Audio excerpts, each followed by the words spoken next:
Well, hello. Today I'm going to take you back to February 17th, 2015, and then to August 28th, 2019. Why? Because we're going to revisit the A.G. Spalding and Brothers fountain pen. So let's dive into it. The A.G. Spalding is a wooden pen, which is kind of interesting. I own one other wooden pen, which I don't like at all. It's a Lamy ABC. I found the Lamy ABC very squeaky and very, well, you can watch my review on the pen. The important thing is, it's because of my experience with that pen that I was put off on buying this pen. Now, I don't really like cartridge converters anyway, and this is a cartridge converter pen. I don't like slim pens. There's a lot of things I don't like. So, okay, editing me just has to jump in there. Did I seriously just say I don't like slim pens? The guy who now likes slim black vintage pens. That's one of the reasons I like doing these revisits. It's interesting to see how my taste in pens has changed. Back to 2015. I have actually thought about this pen for about 2 years, and then over Christmas I finally bought it. And I'm really glad I did. This is a different looking pen. I don't have any other pens that look like it. Metal cap, metal end, metal grip. So this is the A.G. Spalding and Brothers pen. If we look up here, maybe not that close, see A.G. Spalding there. I see a Japan written here, and Brothers written there, but then we also have, if you want to write to the company and ask them to bring this pen back, there you go. Kind of an odd looking pen. You know, I always thought of Spalding Brothers as being like Spalding baseball gloves and stuff. I guess this is a different company. I don't know. Maple Barrel, when they were available, they came in several finishes. Very unique clip. And, you know, it snaps to post. And it gives a very satisfying click when you cap it. We'll do that by the microphone so you can enjoy. If I'm going to complain, we have a very tiny section, so I actually end up holding it up here. I don't know who made their nib. It doesn't look familiar. Maybe they made their own. I don't know.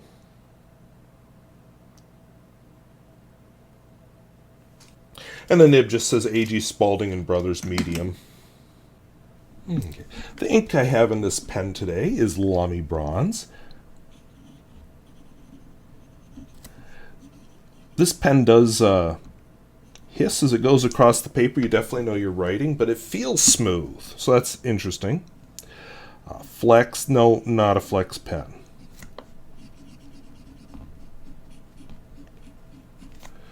It does make some nice shading, though. Wetness and flow.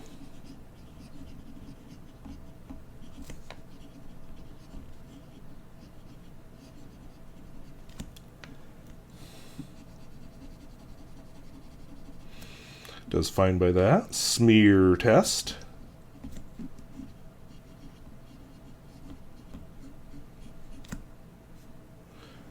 Reasonably wet. You can see I've done several videos in a row here because we got a mix of colors there. Reverse writing.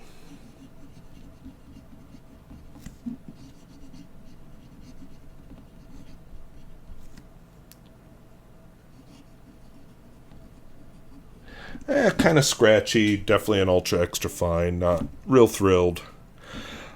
And finally, the world famous Pierre Gustafson test, which wasn't a thing when I last filmed a video on this pen.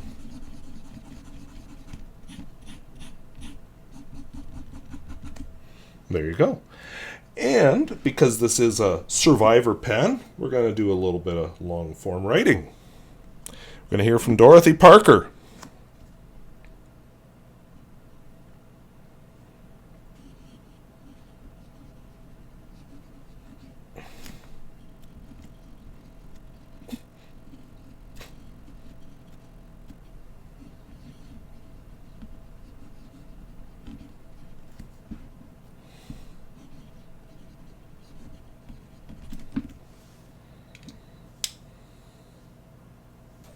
kind of a nice writer. I enjoy it's wet enough to be interesting. I definitely don't have another pen that looks anything like it. So, unique little thing to have in my collection. I'd like to do a quick writing sample with my A.G. Spalding Brothers pen. The ink I'm using is De Atramentis Pearl Violet. I am just frugal enough that instead of fixing or starting a new page, I decided just to leave the crossed out purple because I was starting to write the wrong name with the ink. So when you use this pen, don't look for a flexi pen. You can get a little bit of line variation as you see here, but not a whole lot. This is just not a flex pen. Not a nail, but definitely not flex. A very smooth pen though. I like the amount of feedback it has. I don't like pens that just sort of zoop across the paper, but excuse me, it's not so much feedback that it's annoying. It's just the right amount of feedback. And we'll say that did very well. And by the way, nice satisfying click. So all in all, the writing of this pen isn't the most exciting. I think honestly the reason it's still in my collection, not in my pile of pens I'm going to give away or sell, is it's just so unique. And when I do ink it up, it's kind of fun in its own way, just because it is unique. One last test I always like to do. Went on a little tight, but it fits right in there.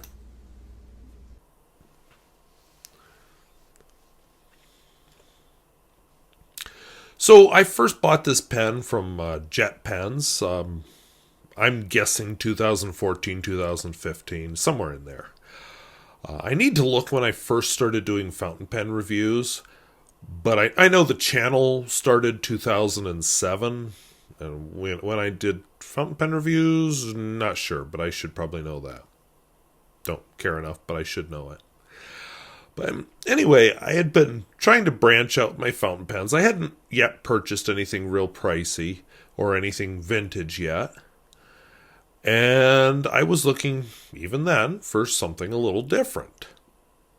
So I was on Jet Pens because they have some different. And I saw several A.G. Spalding Brothers. So they were like this. Some of them had a plastic bodies. There were two different colors of wood bodies. I went for the lighter colored one, maple. And anyway, I've been pretty pleased with it. As far as the pocket test, I don't really have a pocket here, so we're going to slip it over the t-shirt. Maybe. Alright, I am blaming the awkwardness rather than the pen. Well, sugar hack. Okay. Truth be told, that's a very tight clip. But it should be going right over. Yeah, it went over. I don't know why I'm struggling so much. Probably because it's not down here where a pocket would be. I'm not even sure why I do the pocket test anymore. I've only had a few pens that fail that test. But anyway, slips in the pocket. It's a very nice looking pen. I like it as a snap cap. It's a nice one to write with.